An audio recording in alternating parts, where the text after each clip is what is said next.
हमारा 106 क्वेश्चन है, कक्षा के भौतिक वातावरण को बेहतर बनाने के लिए निम्न में से किसे महत्व दिया जाना चाहिए। तो इसके विकल्प हैं वायु प्रदूषण पर नियंत्रण, ध्वनि प्रदूषण पर रोकथाम, उपरोक्त दोनों, इनमें से कोई नहीं। तो इसका जवाब है उपरोक्त दोनों। हमारा 107 क्वेश्चन है, कारगर शिक्षण कुल मिलाकर किसका प्रकार्य है। तो इसके विकल्प हैं अध्यापक की विद्वता, अध्यापक की ईमानदारी, अध्यापन व्यवसाय के प्रति अध्यापक की रुचि, ये सभी। तो जवाब है अध्यापन व्यवसाय के प्रति अध्यापक की रुचि, ये सभी।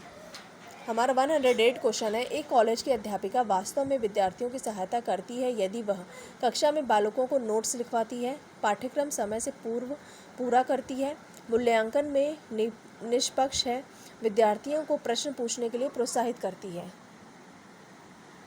तो इसका जवाब है विद्यार्थियों को प्रश्न पूछने के लिए प्रोत्साहित करती है। हमारा 109 क्वेश्चन है, कक्षा नायक का चयन करते समय अध्यापक को किस बात को ध्यान में रखना चाहिए। तो इसके विकल्प हैं छात्र की बौद्धिक क्षमता को, छात्र के अनुशासन के प्रति निष्ठा को, अन्य छात्रों की पसंद को, छात्र की शैक्षिक उपलब्धि को। तो जवाब है छात्र के अनुशासन के प्रति निष्ठा को। भारतीय समाज के परिप्रेक्ष्य में शिक्षण एक चुनौती से भी अधिक है। तो इसके विकल्प हैं धर्म अंधता एवं विवेकहीनता के कारण, सांप्रदायिक द्वेष के कारण, जातीय विभेद के कारण, ये सभी। तो जवाब है धर्म अंधता एवं विवेकहीनता के कारण।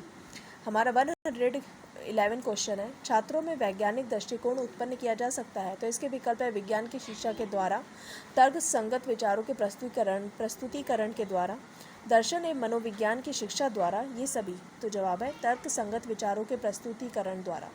अध्यापक को निम्न में से किसे महत्व देना चाहिए। तो इसके विकल्प है प्रधानाचार्य से अच्छे संबंध बनाता, कक्षा में समर्पण भाव से शिक्षण करना, छात्रों के भविष्य को लेकर चिंतित रहना, इनमें से कोई नहीं। तो जवाब है कक्षा में समर्पण भाव से शिक्षण करना। यदि किसी कक्षा में अधिकांश छात्र प्राय ऊँघते हुए पाए जाएं तो छात्रों में कोई कमी हो सकती है, कक्षा के भौतिक वातावरण में कोई कमी हो सकती है, शिक्षण में कोई कमी हो सकती है, ये सभी। तो जवाब है ये सभी। अच्छा शिक्षण प्रकार्य है प्रधानाचार्य के अच्छे नेतृत्व का, शिक्षण व्यवसाय के प्रति ईमानदारी और निष्ठा का, शिक्षकों की विद्वता के उच्च स्तर का, इनमें से कोई नहीं। तो जवाब है शिक्षण व्यवसाय के प्रति ईमानदारी और निष्ठा का। प्राइमरी स्तर पर छात्रों को मातृभाषा के माध्यम से पढ़ाना होता है क्योंकि इससे बच्चों को शिक्षा स्वाभाविक वातावरण में मिलती है।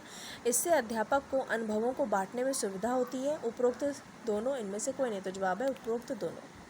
हमारा 116 क्वेश्चन है, क्या अभिभावकों को अपने बच्चों को गृह कार्य करवाने में सहयोग देना चाहिए। नहीं, बच्चों को गृह कार्य स्वयं करना चाहिए। नहीं, यह अभिभावकों पर अतिरिक्त बोझ है। हाँ, इससे बच्चे गृह कार्य अवश्य करके लाएंगे। हाँ, इससे अभिभावकों को अपने बच्चों की प्रगति का पता चलता रहेगा। तो जवाब है हाँ, इससे अभिभावकों को अपने बच्चों की प्रगति का पता चलता रहेगा। क्या अध्यापकों के लिए कोई आचार संहिता होनी चाहिए। नहीं, इसका लागू करना कठिन है। हाँ, क्योंकि उससे उनकी जवाबदेही बढ़ेगी। नहीं, क्योंकि अध्यापन का कार्य बहुत जटिल है। इनमें से कोई नहीं। तो जवाब है हाँ, क्योंकि उससे उनकी जवाबदेही बढ़ेगी। निम्न में से कौन सा कथन सत्य नहीं है। शिक्षण एक कला है, शिक्षक जन्मजात होते हैं, शिक्षकों को प्रशिक्षित किया जाता है, ये सभी। तो जवाब है शिक्षक जन्मजात होते हैं। शिक्षा परम धर्म है क्योंकि